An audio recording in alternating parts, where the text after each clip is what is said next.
नमस्कार दोस्तों। जैसा कि आप लोगों ने कल एक साइंस का इंट्रोडक्शन वीडियो देखा, काफ़ी आप लोगों ने प्यार दिया।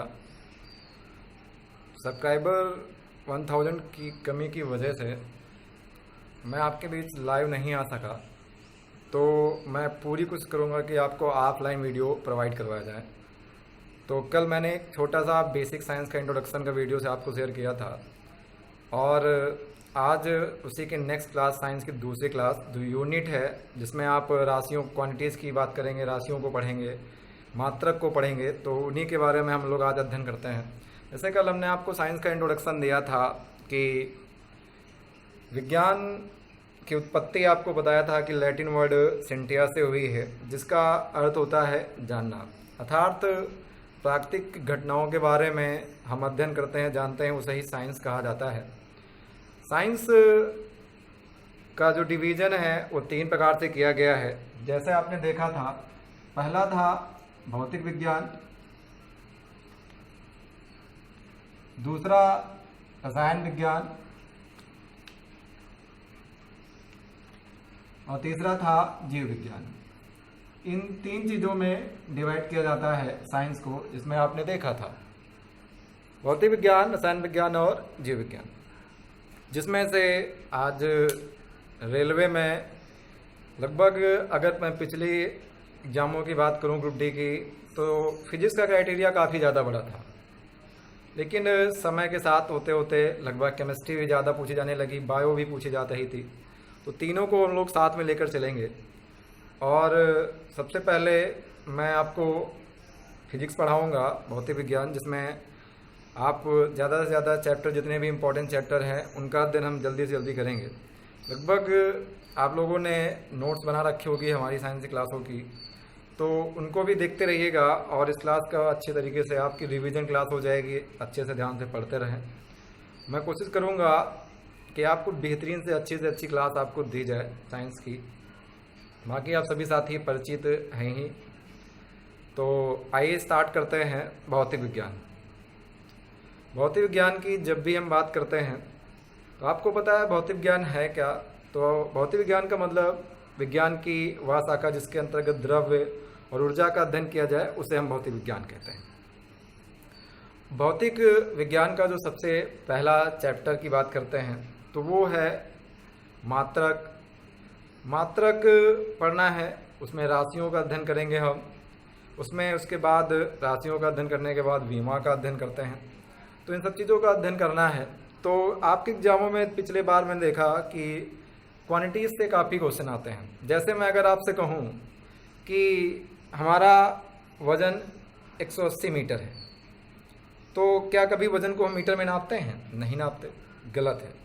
तो क्योंकि वज़न को हम किलोग्राम में पॉइंट करते हैं, तो इसीलिए हमें यूनिट की ज़रूरत पड़ी, हमें इन राशियों की ज़रूरत पड़ी। तो आइए देखते हैं यूनिट। तो जब भी हम पहले यूनिट से पहले राशियों का अध्ययन करेंगे, तो राशियों की बात जब भी हम की जाती है तो आप सभी साथियों को पता है कि राशियों में भौतिक राशि होती है।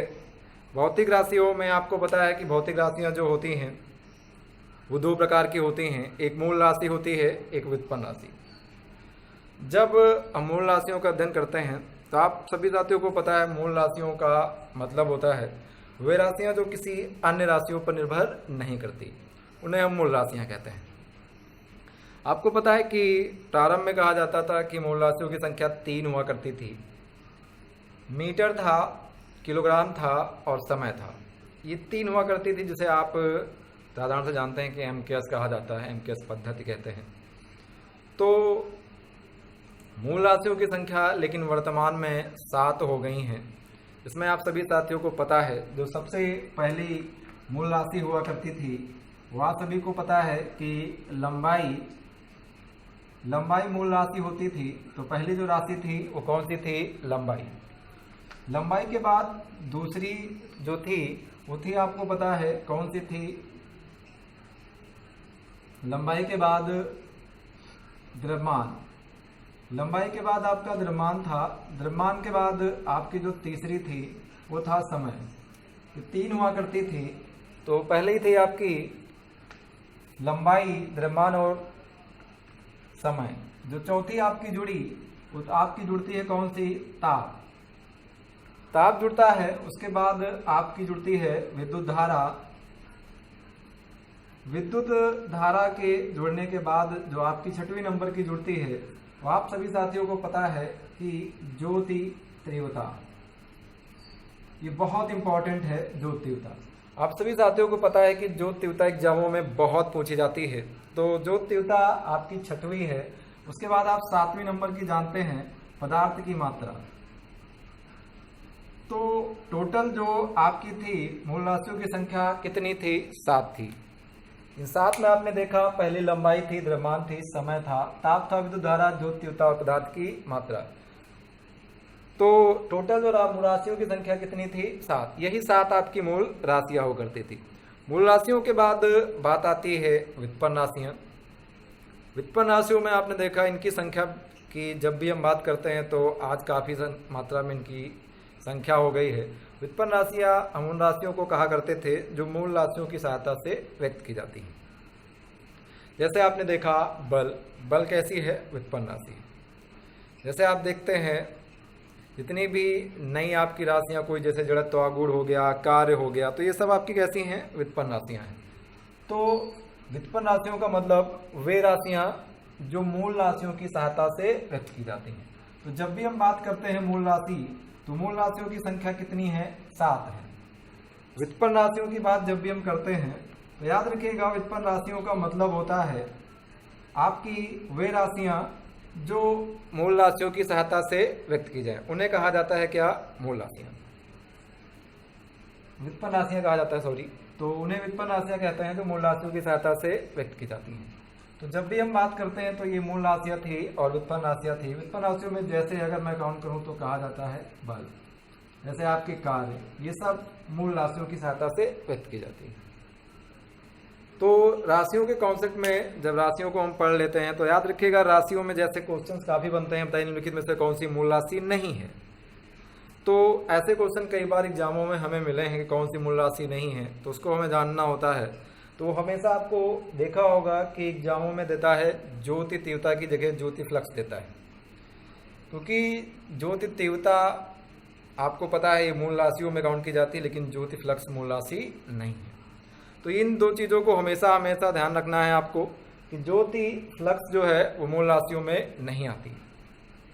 तो आपको पता है ये होती हैं आपकी राशियाँ, ये आपकी मूल राशियाँ थी, ये व्युत्पन्न राशियाँ। तो इन आगे इसके बाद फिर चलते हैं। इसके बाद बात आती है, आप बात कर लेते हैं राशियों के बाद मात्रक की। कोशिश करूंगा देखिए डीप से डीप पढ़ाने की, क्योंकि सारे एग्जामों के बेस्ड होते हैं, लेकिन मेरे हिसाब से ज़्यादा से ज़्यादा आपको इम्पोर्टेंट चीज़ें प्रोवाइड की जाएँ। कोशिश करूंगा कि आपको और डीप में जितना आपको ज्ञान दे सकूँ वो बिल्कुल दिया जाएगा। तो आइए बात करते हैं यूनिट चैप्टर की। तो यूनिट की बात जब भी हम करते हैं तो यूनिट में कहा जाता है किसी भी भौतिक राशि के निर्देश मानक को मात्रक कहते हैं।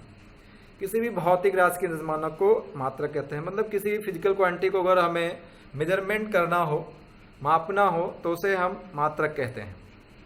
तो जब भी मात्रक की बात करते हैं तो आपको पता है कि मात्रक जो होते हैं वो कितने प्रकार के होते हैं? 2 प्रकार के। पहला जो मात्रक है वो मूल मात्रक है, दूसरा जो मात्रक है वो व्युत्पन्न मात्रक है। आप सभी साथियों को पता है कि एक मात्रक और होता है, इसको हम पूरक मात्रक भी कहते हैं। तो जो टोटल मात्रक है वो लोग आपके 3 प्रकार के होते हैं। पहला मूल मात्रक, व्युत्पन्न मात्रक और कौन? पूरक मात्रक। अब आप सभी साथियों को पता है कि मूल मात्रक का मतलब वे मात्रक जो किसी अन्य मात्रक पर निर्भर नहीं करते, किसी अन्य मात्रक पर निर्भर नहीं करते। अन्य मात्रक पर निर्भर नहीं करते, उन्हें क्या कहते हैं? मूल मात्रक कहते हैं। मूल मात्रक की संख्या जो है वो कितनी है? 7 है। आप सभी साथियों को पता होगा, अगर थोड़ा सा बेसिक जानकारी रखते हैं तो आपको पता है कि जो 7 ही मूल राशियां हुआ करती थी, उन्हीं के जो मात्रक हैं वही आपके मूल मात्रक होते हैं। तो किसी अन्य मात्रक पर निर्भर ना करें, उन्हें हम क्या कहेंगे? मूल मात्रक कहते हैं। जैसे आपको पता है कि पहला जो लंबाई का मूल मात्रक आपका क्या है, मीटर। लंबाई का जो मात्रक होता है वो क्या होता है, मीटर होता है। द्रव्यमान की मात्रक की बात करें तो हम क्या होता है, किलोग्राम होता है। समय की बात करें तो क्या होता है, सेकेंड होता है। ताप की बात करें तो टेम्परेचर का मात्रक केल्विन होता है। विद्युत धारा की बात करें तो एम्पियर होता है। जो तीव्रता की बात करें तो आपको पता है कैंडिला होता है। बहुत इंपॉर्टेंट मात्रक है। जो तीव्रता का क्या होता है, कैंडिला होता है। पदार्थ की मात्रा का क्या होता है, मोल होता है।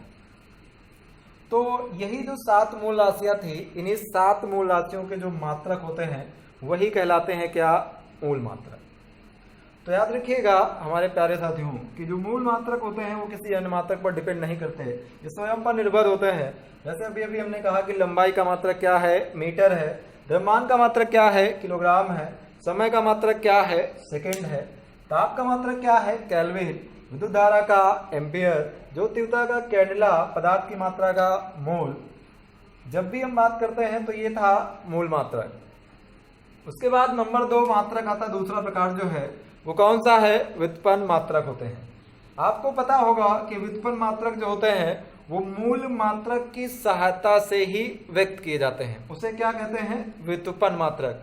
कोशिश कर रहा हूँ कि जो लिखा है आपको इस पर दिखाई दे। जब भी हम बात करते हैं व्युत्पन्न मात्रक की तो आप सभी साथियों को पता है कि व्युत्पन्न मात्रक का मतलब होता है वे मात्रक जो मूल मात्रक की सहायता से व्यक्त किए जाएं। मूल मात्रक की सहायता से व्यक्त किए जाएं उन्हें क्या कहते हैं, व्युत्पन्न मात्रक कहा जाता है। जैसे आप लोग सभी जानते हैं, अगर मैं फोर्स लिखूं, यहाँ पर बल लिखूं, तो बल का मात्रक आपको पता है कि F बराबर आप m में लिखते हैं। तो यहाँ द्रव्यमान है, मास है, मास का यूनिट क्या होती है, किलोग्राम। और आपको पता है त्वरण जो है जिसको एक्सीलरेशन कहते हैं, इसकी यूनिट होती है मीटर पर सेकेंड स्क्वायर।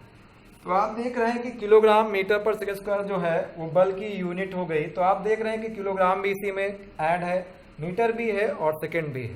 तो ये आपके कहते हैं व्युत्पन्न मात्रक कहलाता है। जैसे वर्क हो गया, कार्य का मात्रक आप जूल जानते हैं, इंटू डी होता है। तो बल का मात्रक न्यूटन हो जाता है, डी का मतलब आपको पता है मीटर होता है, विस्थापन।